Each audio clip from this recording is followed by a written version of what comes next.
Hi, this is Tom Searcy from Hunt Big Sales, and glad to be speaking to Dom today. Tom, lovely to have you. What do you do? Why have we got you on to talk to the audience, do you reckon? My whole business is called Hunt Big Sales, and it's about organizations, typically it's built into the title. It's between companies. We help companies Couldn't get simpler. I tried crazier names, and we decided to go with what we do. And we focus on companies that are between $5 million and $250 million US dollars in annual sales, who want to double the speed with which they double the size of their company by installing a sales process focused exclusively on large accounts. We are the David versus Goliath, because almost all of our companies that we work with are fighting against bigger competitors, to go get big deals. Fab. Well, that's exactly the target audience for this podcast, so that'll be great. How do you find yourself here? Honestly, I'm here under duress. No. I'm an operations person by background. I grew 4 companies from less than 10 million to greater than 100 million in less than 4 to 5 years each. And one of those companies was a startup that grew to $200 million in 4 years. And so I ran those companies, and I come at sales from an operational perspective on landing very large sales as a business. And that's how we grew. Because of that, I've written 6 books about the different angles and different approaches to landing big sales. Before you ran those companies, you weren't a salesperson? Great question. Fact of the matter is that I was the guy who developed the system on how to sell, and I was the closer. If you're going to land big sales out there, you may be the person who opens the door. The sales process is run by your sales team, a little bit of leadership oversight, of course, and then you're the closer. If you're selling the big deals, at the end of the day, the big buyer wants to meet with the owner or the CEO or the senior executive to close that deal out. It's a peer-to-peer issue. But if the process is running correctly, you don't have to worry about that, because you've got reports and information and people that have been trained to do their function. I think you're exactly right. I think that so often I have a CEO and they say, Dom, I need to hire some salespeople to replace me in the sales process. And it's like, don't do that. A, you can't afford it, and they won't be as good as you. Get them to do the stuff that you don't want to do, like the process bit.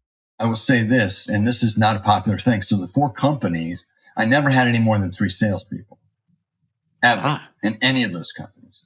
Their job was to create and invite people to the table. Organization's job was to serve the meal, and my job was to close it out at the end. Cigars, drinks. Actually, I didn't do it that way. But my point being is that here's the thing with salespeople on a big sale. The minute that you secured the interest of the buyer, all right, then the other people in the organization don't want to talk to the salesperson. They want to talk on a peer-to-peer basis. The IT people want to talk to the IT people. Technology, same thing. Operational people, and et cetera. And because of that, because here's the thing. In sales, all right, you generate sales by interest, all right, but you close sales by fear. What I mean by that is safety. People need to feel at that operational everyday, how we're going to operate, even at the C-suite, that they're not going to lose something. People aren't. So your job is, by putting those people together in a way that takes away their fear, you get to the end of it. And then at that point, the fears are gone. The interest remains. What most salespeople do is they just keep hammering on the benefits along the way. And the CTO doesn't care. His answer is, before you got here, Mr. Salesperson, I had a full plate. I had a lot going on. Now you come in with your brilliant idea. I had a budget. I had things I was going to do. And all you are is an interruption. I bring in the operational person. I tell them how this works, what's going to happen, how I think in such a way that's going to avoid problems and extra work for you and mistakes and those kinds of things. Now you're focusing on my challenge. Yeah, the CEO or COO and et cetera, they're all excited about what the salesperson said as far as benefits go. But down in the organization, all they look like is an annoyance and extra work until you put that peer-to-peer person. and putting a salesperson in the room going, oh my gosh, it's going to be great. You're going to save so much money. You're going to make so much money. It's going to be so great. The other person's like, oh, it's just a salesperson. I hate these people. So in case people listening think these companies that you scaled were not anything like theirs, what were these businesses doing? That means the lessons from them are broadly applicable. Well, I'll give you two answers to that. So the companies I ran were all in business services, outsourced customer service, and et cetera. Since that was almost 20 plus years ago, we've been in 27 industries: construction, manufacturing, professional services, technology. Pick an industry we've been in. Nuclear medicine. What the hell am I doing in nuclear medicine?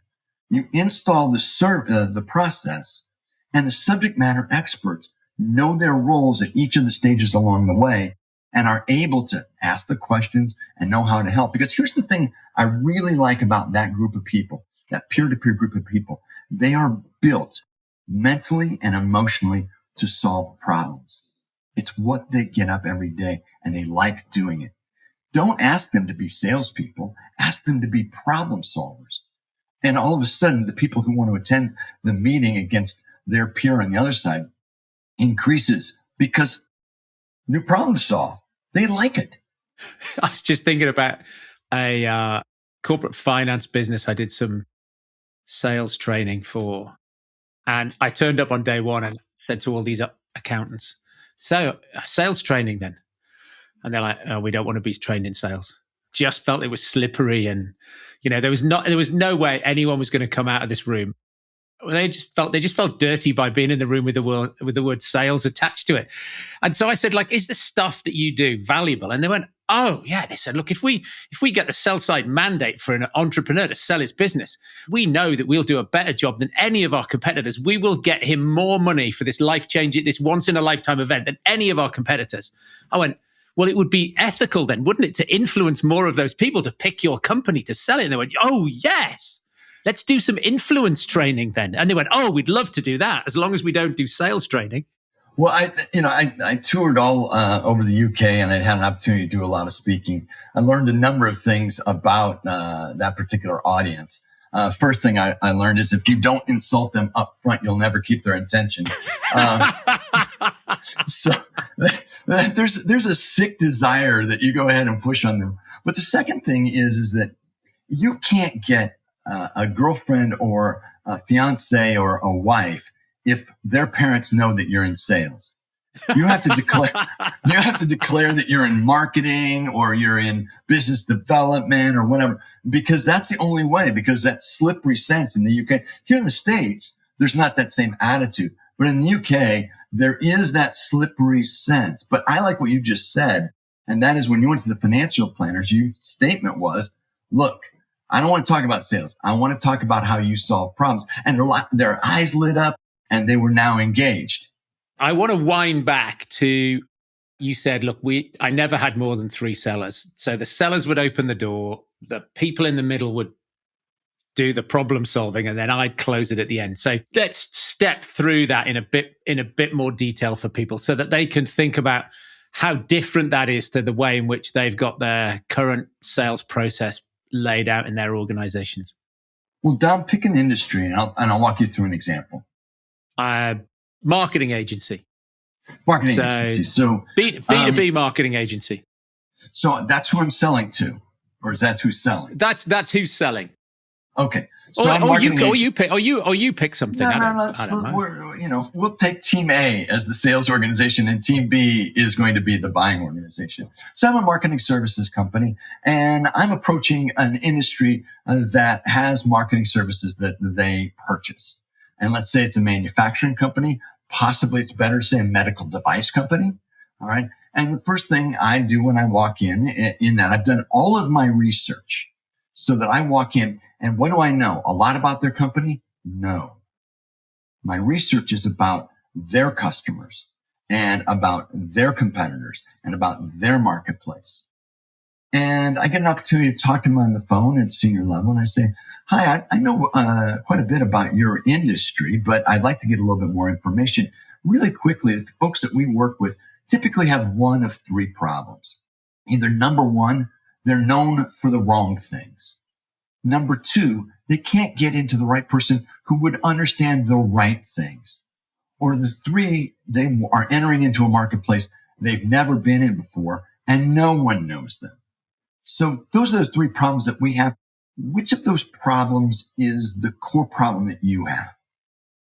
And they're going to give me one of those three problems. And I'm going to say at that point, that makes a great deal of sense because those are one of the three problems that are out there. Tell me how it is that you measure how that's performing and what your expectation would be on how that performs. And they'd say, well, they give me the background on how that performs, et cetera. And then my next question would be, how have you tried to resolve that issue in the last year or so? And then I'd find out that piece of information. And I'd say, organizationally, how are you structured to try and solve that particular kind of problem? Okay, that's good. Hearing what you've just told me about the problem that you've got, the way you've tried to solve it, the people have solved it, I'm going to tell you that's understandable.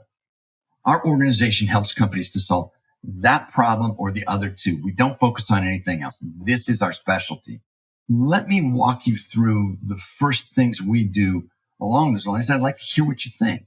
So we do this first and this second and this third.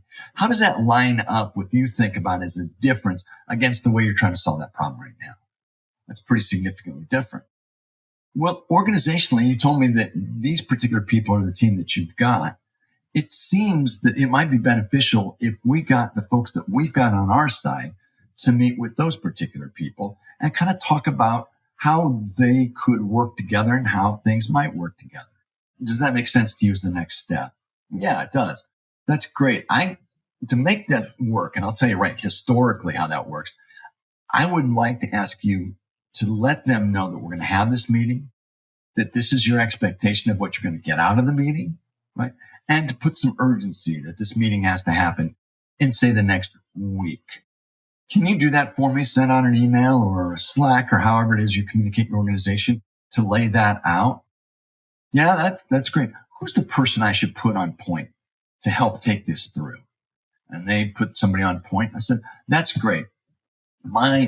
In this case, I'm going to say, I'm going to put my key manufacturing design person as running that from my side. And you've got someone from your side.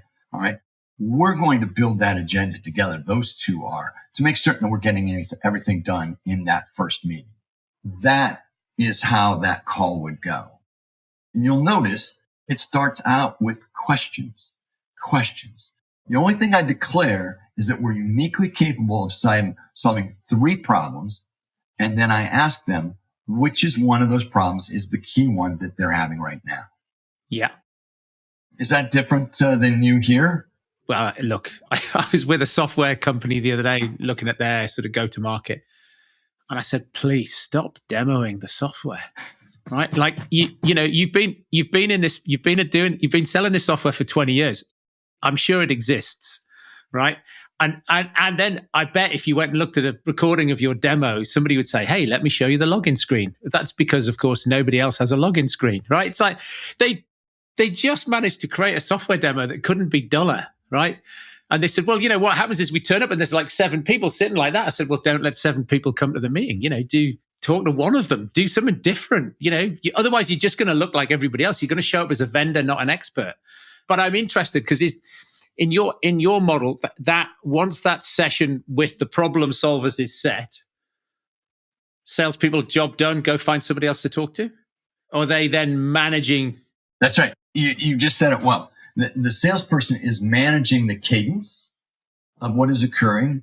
And, you know, did the meeting happen? What are the notes that look like it? What's the next step?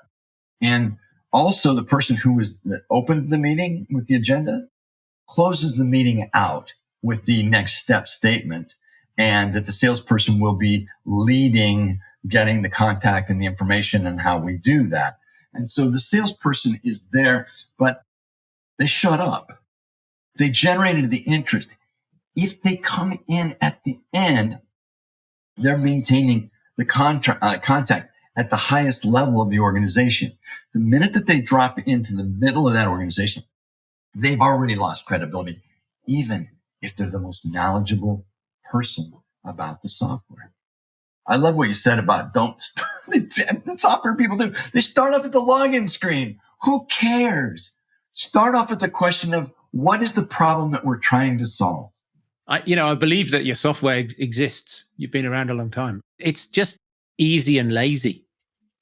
You're letting the people who really want to buy your stuff, but you're not selling to the people who haven't already come to that conclusion. So your close rates are lower than they could be. There's a statement that I really like, which is you can't get there from here, but you can get here from there. We start off at the end, which says this is the outcome benefit that you get. And then we work our way back to how we enter. What we do in software and other places, we start here and work our way to get to the net end benefit. Start there and work your way back. You'll never get to the login screen. That second meeting that you described, is that a workshop? Is it chargeable? Is it free? And the people who are running it, are they just running those meetings or do they have day jobs? They have day jobs. These are senior level people who are highly knowledgeable about what they do at an executive level. All right, so they have a day job. Culturally, the organization has to understand that the speed to close is dictated by fear removal. And fear removal happens at that senior level. You asked a really interesting question. Do you charge for the workshop? Sometimes yes, sometimes no. I hate questions that, depends. But I would say but it's the one after. It's not that session. It's the one after, because the one after is where you're ideating and you're customizing and you're putting in the kinds of things that they knew. Because that first meeting is really, are your senior people, do your people who you said are good, are they any good? Do they pass the sniff test? So that meeting, that first meeting could be a relatively short meeting because the only outcome is, do we want to do a workshop? Do we like each other enough to get the smart people back in a room again? The purpose of the first meeting is to get a second meeting. Yeah. So. Yeah. And I've got some clients I work with where those senior people with those day jobs would be terrified by the prospect of meeting customers. Right. Well, they're terrified about meeting prospects. Prospect. They're terrified of not just doing their day job. It's absolutely true, but that's a cultural issue from the top. When organizationally, you have to say growth is really, really important to us. We need to double your budget, to double the size of the company. Doubling being just a number for the sake of mathematics. But that has to be culturally. Growth is good. Growth occurs because we get bigger companies. And when we get bigger companies, we get bigger challenges and problems. Your job is to come to that meeting with questions. I like what's been said before, and somebody else said it, and that was your job is to show up at the meeting, be prepared, and bring lots of ideas. That's all you have to do. You do not get caught selling. So in a sense, Hunt Big Sales is not really a sales process. It's sort of the opposite of a sales process. It's an operational process. If you look at the baseline on manufacturing operational processes, you start off with raw materials. You can't take steel, lumber, and rubber, run it through the inline manufacturing process and expect to get the same outcome every time. So we start off with that, and then we put in a stage gate process. Each stage, and we just described one of them, has an outcome. And if that outcome meets, then we go forward to the next stage. If we do not get an appropriate outcome, organizations that are well built kick that opportunity out because they may have some potential of winning it, but close rates will go much higher if you've got the quality at each step in the process along the end. How do I know the best way is to land a sale? Is when they ask to buy. Yes, the opposite of which, of course, is thanks very much, we'll think about it. My answer to that always is the same thing. You're thinking about it because there are questions of yours that you don't have answers. And that's my fault. I haven't given you enough information. I haven't provided you with enough things in this process that would make you able to make a decision. What is it along the way that I didn't do, information we didn't provide, or discussions that we didn't have that we should take care of now? I was in a sales call, very large deal. It's a boardroom kind of a meeting. There was like 8 people in the room, and myself as owner and another person from our side were there. We finished our final presentation, and the CEO and the owner says, well, we're going to have to talk about this. I said, that makes so much sense that you're going to do that. I'm sure that you don't get together all the time like this. We'll just step out of the room, and you guys can go ahead and talk about it.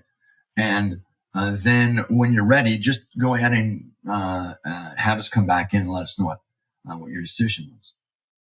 And it actually got us the deal, because he said, if I can teach my people to have the courage to say what you just said, then I want you to teach people to do that. And it was truth.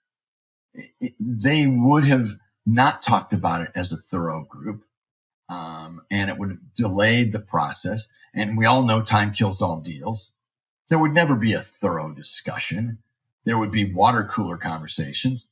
I would rather know right now. Totally. Well, I often say to people, look, can we agree now at the beginning here of the call that at the end, we'll tell each other how we feel? Because I might not be able to help you and you might not want my help. So can we just agree at the beginning? That's a great question. I sometimes I get to the end and they go, well, what do you think?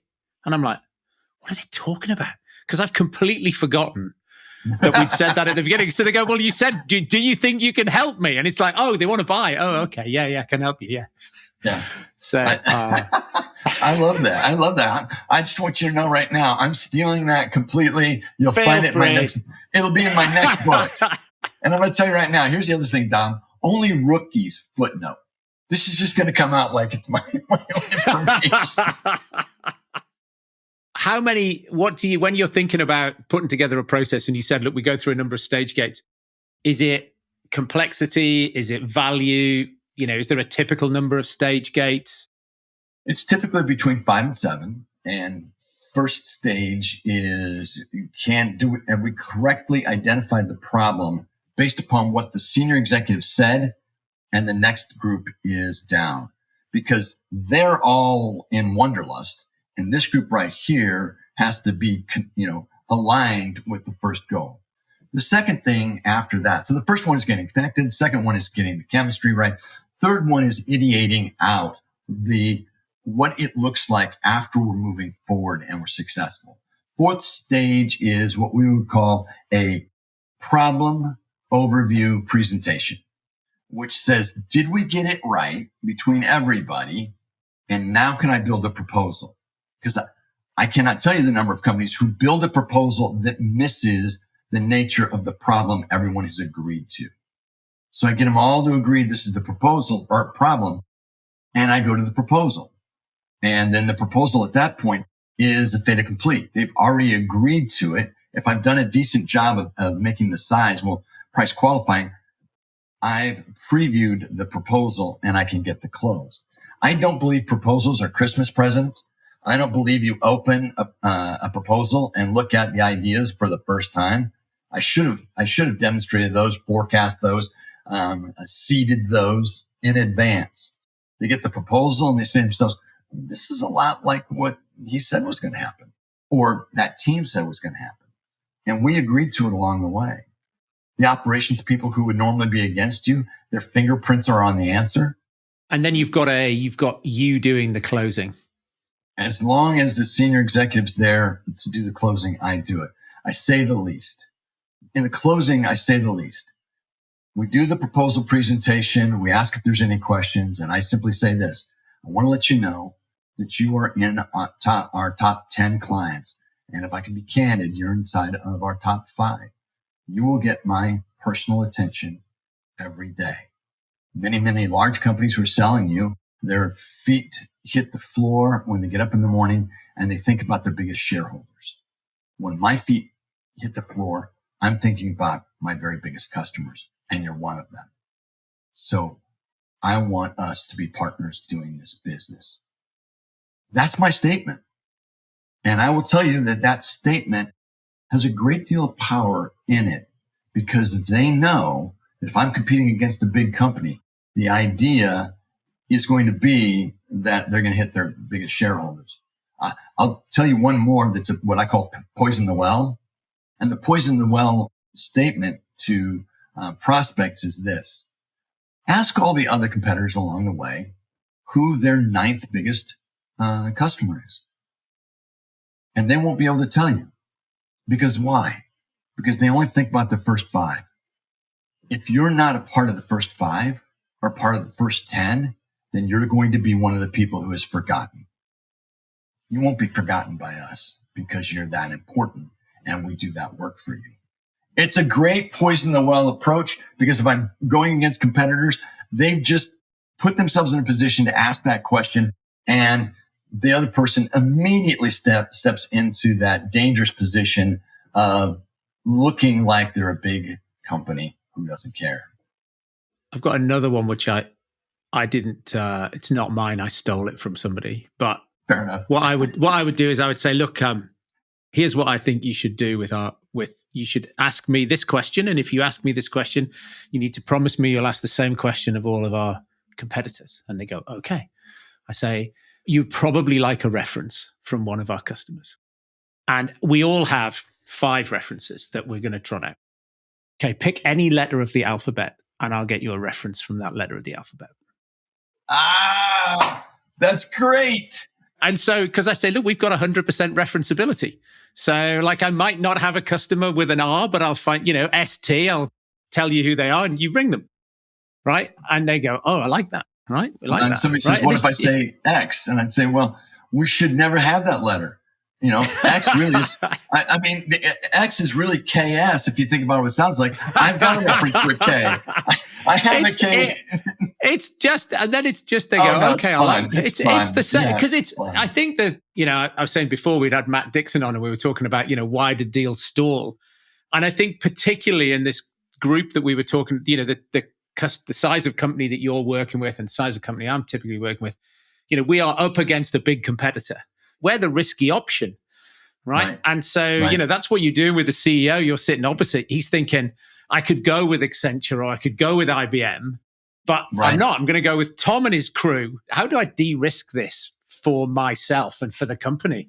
I think this goes back to my statement earlier about, interest is what generates your going into an opportunity, but fear is what closes the deal. And they become afraid. They become fascinated with what you can offer. But in the end, they wind up saying to themselves, it'd still be better off if I did the following, right?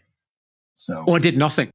Right. Or tried to do it internally, right?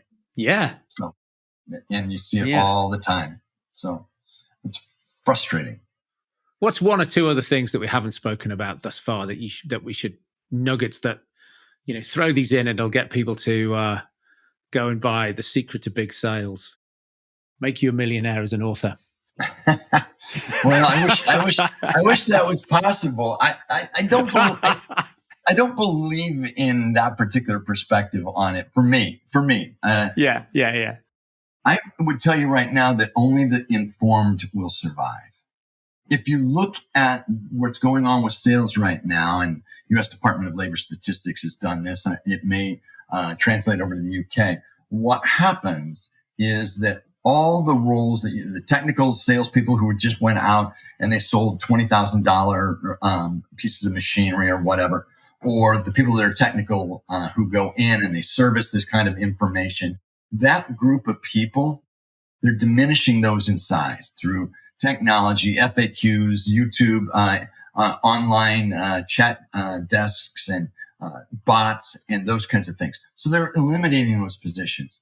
The only positions that are increasing are those people who are selling a much higher scale of opportunity and a much more complex solution. All the other ones are diminishing by 22% on average. The group that I just described, the people that are solving the bigger problems with the greater complexity, is increasing at 10% a year. So only the informed will survive. Those people who can have enough information and background, to truly walk into a conversation and be relevant?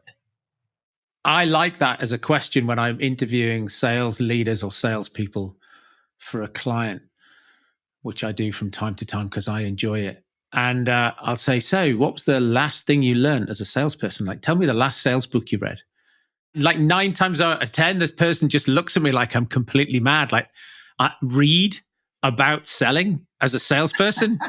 Like we're not a profession really, are we? It's a bit, there's a few percent at the top of who try really hard, but the average person who calls himself a salesperson is pretty rubbish.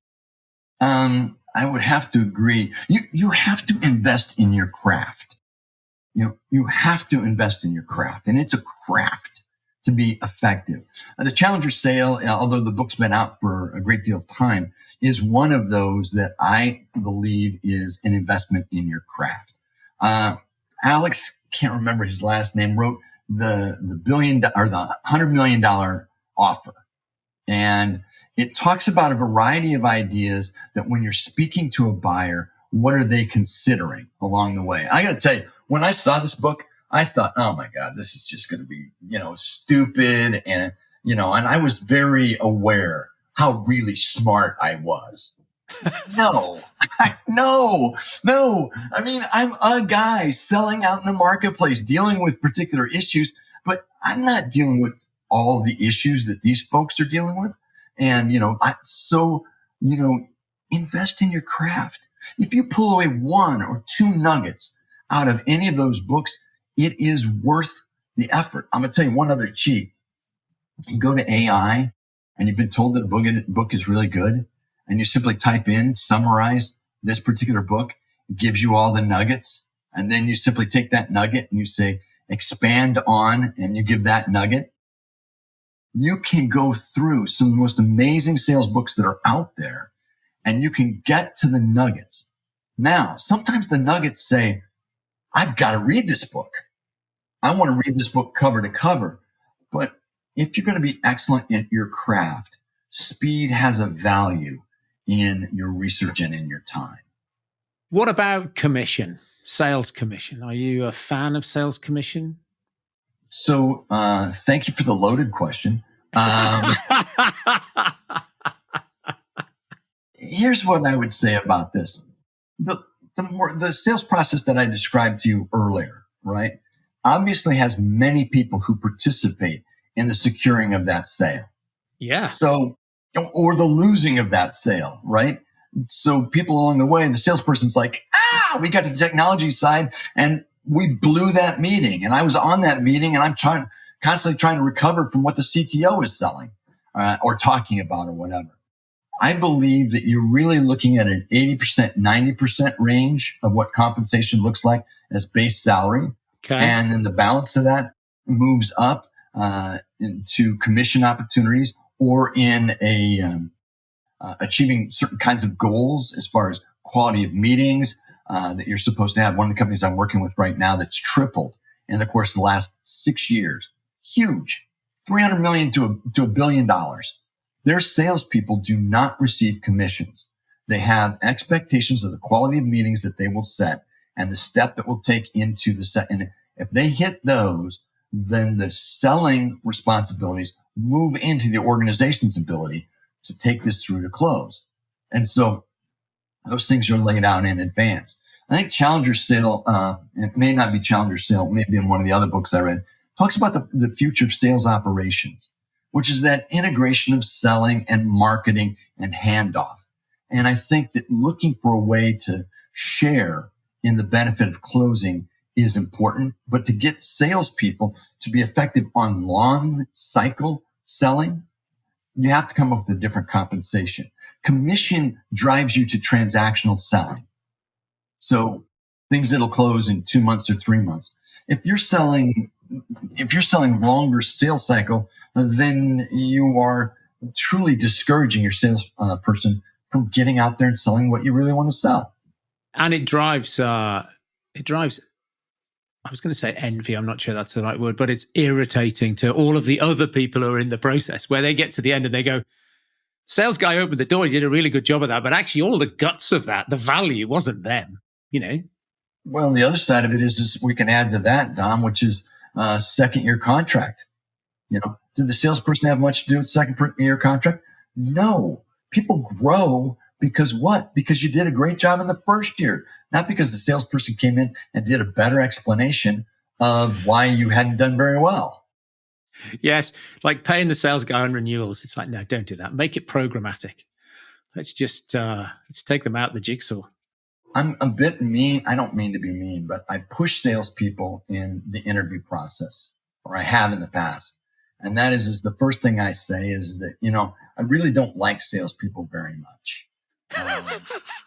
And I say, I get really frustrated because of their approaches to how they talk to people and what they think is valuable. And, this is not meant to offend you, but I'm just going to say that in general. Why are you not going to annoy the living tar out of me? And my answer is, if you can answer that question, then we've got a lot to talk about. And if you can't answer that question, then you don't understand who's sitting across the table from you. Very good.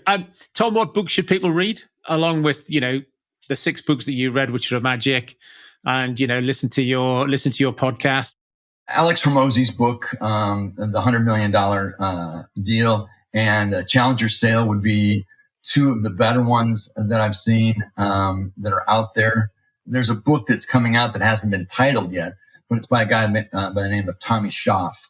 And I'd give you the name of him, but he's much more toward the transactional side, but he works great inside of the financial services, what we would call the solopreneurs that are out there. In a few words, what drives you every day?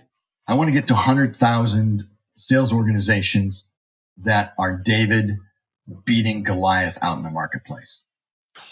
Good stuff. What's your genius? I know how to reshape what buyers consider to be their true problem. Very good. What unpopular opinion do you hold? That salespeople are unnecessary in organizations except to a very small number. I don't want 10 salespeople. I want 2. Which fits with my friend Justin Roth-Marsh and his book, The Machine, where he often. It's a good. No, book. It's a good book. No, I'm with you. But he says often he turns up and the organization's got 10 people and there's only there's enough sales activity for 2 because they got sellers doing all sorts of shit. What's the most significant risk you've taken in your career? To stop running 9-figure businesses and go out on my own. Also, another one was to walk into a meeting with an organization called UPS and saying to them, you're not going to hire us because there's IBM and EDS that are in here. And let's go on the whiteboard. And I'd like to ask this boardroom of people all the reasons you're not going to buy from us. And And so I asked for all of those and I said, okay, fair enough. I need you to be honest with me. If I can come and knock off all 10 of those one by one with complete clarity, will you give the opportunity for genuine consideration for my firm to win this contract?